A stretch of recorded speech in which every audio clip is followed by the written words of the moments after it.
Alaykum hurmatli kuzatuvchilar. Bugungi videoda topik 1 testining 43-savolidan 52-savolgacha bo'lgan qismini birgalikda tahlil qilamiz. Qanunda ketdik. 43 dan 45 gacha nima qilishimiz kerak? Ta'mi neon va qattiq hosil ko'rishibshiyo. Keyingisini ma'nosi bilan birga o'xshashini tanlang. Neon degani ma'no, mazmun degani, ma'nosi bilan o'xshashini tanlang.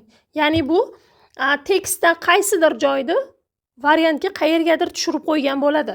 O'shani topishimiz kerak bu turda.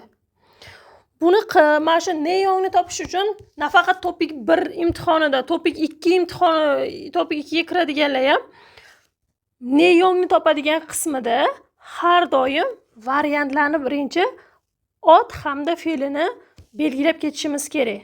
Variantda har doim ot hamda fe'lini belgilaysiz. Tepadan shunga mos so'z chiqsa, ko'rib ketaverasiz. To tepani, misol uchun tekstni birinchi o'qib olib, keyin variantga o'taman desangiz, vaqt yo'qotib qo'yasiz yoki to'rtala variantdan birinchi variantlar hammasini yaxshi o'qib olay, keyin tepani o'qiyman desangiz ham, to tepani o'qiganingiz variantlar sizdan chiqadi. Shuning uchun bundan ot hamda fe'llarni shunday belgilab olsangiz, juda ham oson bo'ladi ishlashingiz. Ketdi, buni ko'ramiz siz bilan bo'lmasam. Birinchi variantni o'qiyman. Variantni aytdim, otni belgilab olaman. Bu yoqda singil bor ekan, sonmul bor ekan, singil tug'ilgan kun, sonmul sovg'a, patta olmoq. Bugun chingu do'st, yangmal naski sada sotib olmoq. Kajok oila, singil patti tug'ilgan kun bazmi, hada qilmoq. Shopping hada xarid qilmoq. Chingua shiksa hada ovqatlanmoq. Ketdi. Bu yoqda qarasangiz, singil sonmul, singil patti mana shular bor ekan. Demak, taxmin qilishimiz mumkinki, tepadan tug'ilgan kunga oid nimadir bo'lar ekan. Shuni taxmin qilsak bo'lar ekan. Ketdi, o'qib ko'ramiz endi tepani. 10-singlimnida. Bugun mening tug'ilgan kunim deyapti. Tug'ilgan kun haqida gap ketar ekan. 그래서 친구와 밥을 먹고 파티를 했습니다. Shuning uchun do'stim bilan birga ovqatlanib pati qildik deyapti. Do'stim bilan ovqatlanib pati qildik. Bu yoqda nima dedi boya? Kajokwa singil pati를 했습니다 dedi. Kajok emas. Bu yoqda 친구와 deb ketdi. Shuning uchun u chiqib ketadi. 친구는 저에게 양말을 사줬습니다. Do'stim menga naski sotib berdi. Bugun bu yoqda aytayapti, men bugun do'stimga naski sotib berdim. Shuning uchun chiqib ketadi. Chunki qarang, mana men do'stimga berdim. To'g'ri aytayapti. 저는 쇼핑하고 친구와 식사했습니다. Bu yoqda men xarid qilib do'stim bilan ovqatlandim deyapti. Bu yoqda do'stim bilan birga ovqatlanib bo'lib, keyin patti qilishgan. Do'sti bunga sovg'a bergan ekan. Bu yoqda xarid qilib do'stim bilan ovqatlandik deyapti. Bu ham to'rtam chiqib ketadi. To'g'ri javobimiz 1 bo'ladi. Chonin singil sonmurul padassimnida. Ya'ni men tug'ilgan kun sovg'asini oldim. Rostdan do'sti bunga naski sotib berdi. Bu test turi har doim esingizda qolsin. Birinchi variantda ot hamda fe'llarni belgilab olasiz. Tepadagi tekst nima haqdaligini qisqacha bo'lsa ham shu joydan tushunib olasiz. Ya ishlashish shuncha oson bo'ladi sizda. Ketdi, 44 ga o'tamiz. 44 da ham birinchi variantlardan belgilab olamiz. Mana bu yerda qarang, hammasi chonin deb turibdi, bo'ldi. Bu tomonga qaramaymiz mana. Chonin ekan. Men deb turibdi. Bu yoqda 자주 테스트 스키장에 가다. 어제 스키를 타다. 스키장에서 혼자 가다. 스키장에서 형 만나다. Ketdi. Bu yoqda skijang degani chang uchadigan joy. Bo'ldi, biz buni bildik. Ikkita skiril tada hamma joyda shu kelyapti. Bundan bilishimiz kerakki, biz o'sha chang uchadigan joyga nimadir narsa bo'lar ekan. Tepadan endi o'qiymiz. 어제 형과 스키장에 처음 갔습니다. Men kecha akam bilan deyapti. Chang uchadigan joyga 처음 bordik. Birinchi marta bordik deyapti. Mana bu yoqda 자주 가다da tez boraman. Shuning uchun 1 chiqib ketadi. kgosening skiril tanin saramdiri mana ismnida. U joyda chang'i uchadigan odamlar ko'p edi. Bu yoqda hozir berilmagan. Qarang, hozir yana bitta joyi qolib ketibdi. Kecha akam bilan birga bordik deyapti. Mana bu yoqda Xonja bordim degan. Mana shuning uchun uchni ham chiqarib yuboraman joyiga. Keyingisiga qarasak, u joyda chang'ini uchadigan odamlar ko'p deyapti. Bu yerda pastda berilmagan. Ureda chilgopga skiril tassimnida biz ham zavq bilan chang'i uchdik deyapti. Endi bu yoqda qaraymiz. 4 ta aytayaptiki, men shu chang'i uchadigan joyda akamni uchratdim. Akasi bilan bordi, uchratmadi u. Shunda javobimiz 2 bo'ladi. Men kecha chang'i uchishga bordim. Mana o'zim ham bu yoqda oje turibdi. Oje bilan mana bu yoqdagi oje bir-biriga sinonim bo'lib keladi. 45 ga qaraymiz. Bunda ham birinchi ot hamda fe'llarni belgilab olamiz. Haksang shiktang. Qarang, ikkita joyda birdan haksang shiktang turibdi. Talabalar oshxonasi ikkita joyda bir xil berildimi? Bo'ldi. Shu talabalar oshxonasida nimadir bo'lar ekan. Mana bu yerda ham talabalar oshxonasi. Siz shunchaki bilib olingki, tekstda talabalar oshxonasi haqida gap ketadi. Nima gap ketadi? Hozir endi bilib olamiz. Cho'g'im pisada. Biroz qimmat. Kimchi opda. Kimchisi yo'q. Nalmada kada. Har kun boradi. Mashinin imshik chal mandilda. Mazali ovqat yaxshi tayyorlamoq. Ketdi, ko'ramiz endi. Chonin yo'ril mutamnida. Men yori ovqat pishirishni bilmayman deyapti. Mana bu yerda men mazali ovqat tayyorlayman deyapti. Shuning uchun chiqarib yuboramiz 4 ta. Kiresa mail haksang shikdan esa pabil muqsimnida. Shuning uchun mail har kuni talabalar oshxonasida ovqat yeyman deyapti. Mana bu yoqda mail bilan nalmada bir-biriga sinonim bo'lib kelyapti. Buni ushlab turar ekanmiz. Haksang shikdanın imshik kapshi sago kimchiga mashisnida. Imshik kapshi sada deyapti.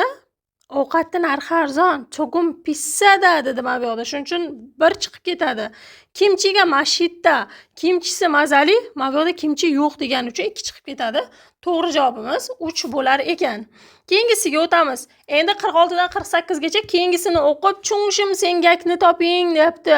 Chungshim sengak degani markaziy fikr.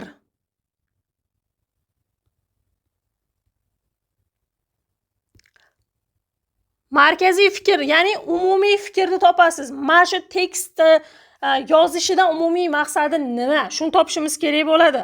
Buni uchun endi variantga qaramaysiz. Chunki variant hammasi bir-biriga mos keladi. Tepada har bittasiga mos kelib qolishi mumkin.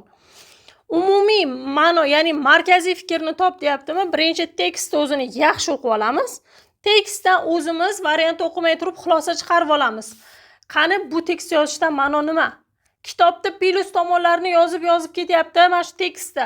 Uni ma'nosi nima bo'ladi? Kitobda qiziqarliligi bo'ladi, uni umumiy ma'no. Shunga biz ham mana shu tekstni birinchi yaxshi o'qib olishimiz kerak bo'lar ekan. Ketdi o'qiymiz buni. 저는 휴일에 친구 집에 가려고 합니다. Men dam olish kunida do'stimning uyiga bormoqchiman. 친구와 같이 드라마를 보려고 합니다. Do'stim bilan birga drama ko'rmoqchiman. Iyagido mani hal komnida. Suhbat ham ko'p qilmoqchiman deyapti. Ko'p gaplashmoqchiman.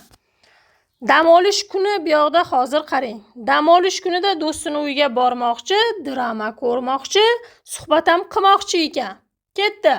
Bu yoqda nima qilmoqchi? Shu dam olish kunini zavqli o'tkazmoqchidir. Shu dam olish kuniga borib taqalyapti-da. Qanaqa yo zavqli o'tkazmoqchi, yo o'sha kunini zo'r nimadir qilmoqchi. Shu ma'noda endi ma'ni umumiy fikrimcha mana shu tekstdan kelib chiqib, dam olish kunini yaxshi o'tkazmoqchi.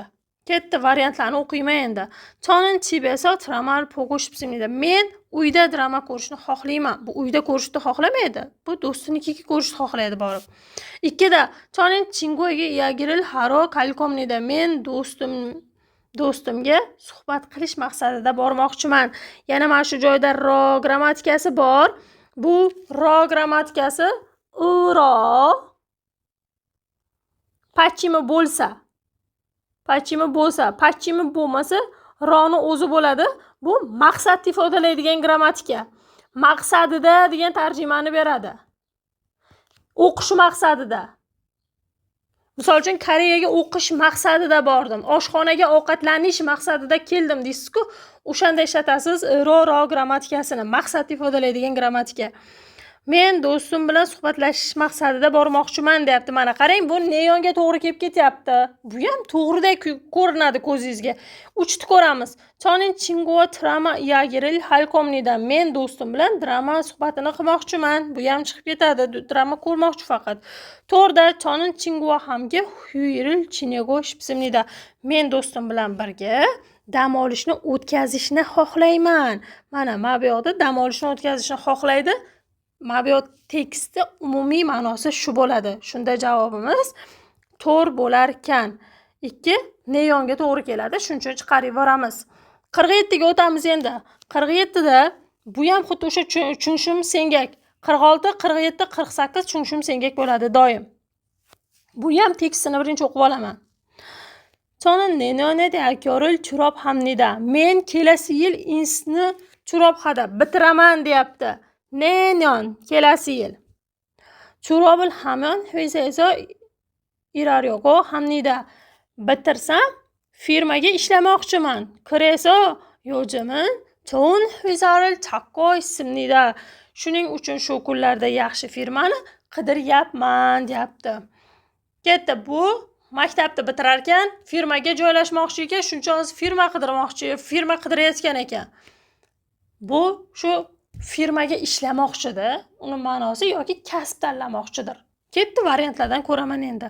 Chonin hakoyso iragosh psimnida. Men deyapti, maktabda ishlashni xohlayman. Maktabda emas, mana bu yoqda hvesaeso deb ketdi. Shuning uchun men bundan birda chiqarib yuboraman. Bir chiqib ketdi. 2 da chonin cho'n tayakkoril chakkosh psimnida. Yo'q, bu o'zi tayakkoni bitiryapti, bu qidirmayapti. Shuning uchun 2 ham chiqib ketadi. Chonin churobxoy hüysavon tuygosh psimnida. Men bitirgandan keyin firma xodimi bo'lishni xohlayman. Bu turib turadi, chunki firmaga ishlashni xohlayman dedi, ishlamoqchiman. To'g'rida chonin nenoni hakoril churоб hagosh psimnida. Men kelasi yil maktabni bitirishni xohlayman. Yo'q, men kelasi yil insni bitiraman dedi. Shuning uchun 4 ham chiqib ketadi bizada. To'g'ri javobimiz 3 qolar ekan. Ya'ni umumiy fikr 3 ga borib taqaladi. 48 ga o'tamiz endi. 48 da Mitsushining pari aju kimnida. Mitsushining oyog'i juda ham katta. Potong shinbal kage'ning Mitsushi pari manin shinbari opsumnida. Odatda oyoq kiyim magazinida Mitsushining oyog'iga to'g'ri keladigan oyoq kiyim yo'q. Kireso Mitsushining shinbari sanin goshi himdimnida. Shuning uchun Mitsushining oyoq kiyim sotib olishi qiyin. Ya'ni oyoq kiyim sotib olishga qiynaladi Mitsushi deyapti. Bunga nima? Shu Mitsushining oyog'i kattaligi, shu oyog'i kattaligi uchun oyoq kiyim topib olish unga qiyinligi haqida variantlarni qaysi biri mos kelsa, o'shani tanlab ketamiz. Mitsushining cho'g'im kin shinpal chuamnida. Mitsushi biroz katta oyoq kiyimni yaxshi ko'radi. Yo'q, katta oyoq kiyim yaxshi, o'zi oyog'i katta uni. 2 da Mitsushining shinbari sagaso kokim dimnida. Mitsushining oyoq kiyimi kichkinaligi uchun yurishga qiynaladi. Yo'q, u o'zini oyog'iga mos oyoq kiyim topa olmaydi. 3 da Mitsushining kage shinbal saro kalkomnida. Mitsushi magazinga oyoq kiyim sotib olish maqsadida bormoqchi. Bu umumiy ma'no bu haqida emas. Ko'rdingiz-a? Mana bu yoqda ham ro grammatikasi keldi maqsadida. To'g'rida Mitsushi pari koso shinpal sagiga oryopsimnida. Mitsushining oyog'i kattaligi uchun oyoq kiyim sotib olishga qiynaladi. Mana bu yoqda 4 bo'ladi to'g'ri javobimiz. Ya'ni rostdan ham oyog'i kattaligi uchun oyoq kiyim sotib olishga qiynaladi u. Mana bu yoqda kiga oryopsimnida degani ish qiyin degan tarjimani beradi. Ish qiyin. Kiga oryopsimnida, ya'ni kiga oryapti o'zi. Bu grammatika ish qiyin.